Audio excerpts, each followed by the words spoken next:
భద్రాద్రిలో రేపు తెలంగాణ రాష్ట్ర మంత్రివర్గం పర్యటించనున్నారు.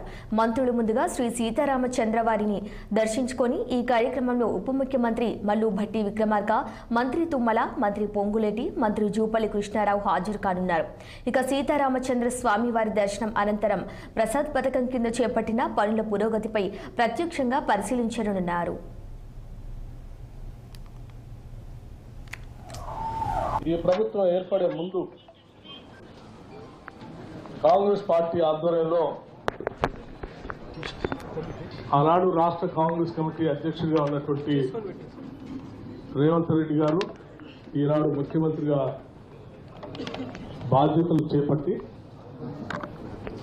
ఆనాటి ఎన్నికల కంటే ముందు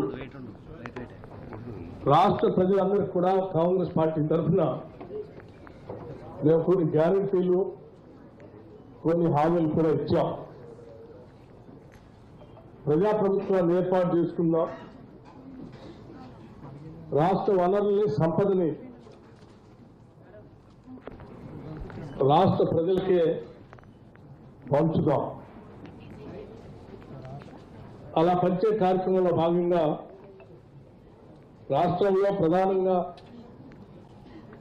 పెద్ద ఎత్తున ఆధారపడి ఉన్నటువంటి వ్యవసాయ రంగాన్ని కాపాడుకుందాం. అట్లాగే వ్యవసాయ రంగాన్ని వారి వృత్తిగా తీసుకొని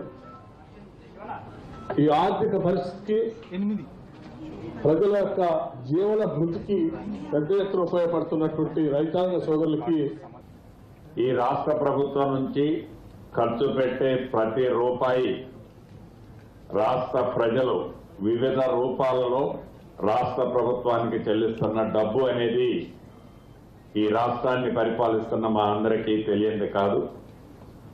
గత ప్రభుత్వంలో ఏ స్కీములు ఏర్పాటు చేసినా, ఏ పేదోళ్ళకి కానీ ఏ కార్యక్రమాన్ని చేపట్టాలనుకున్నా ఆనాడు ప్రజల అభిప్రాయాలు ఏనాడు స్వీకరించలేదు.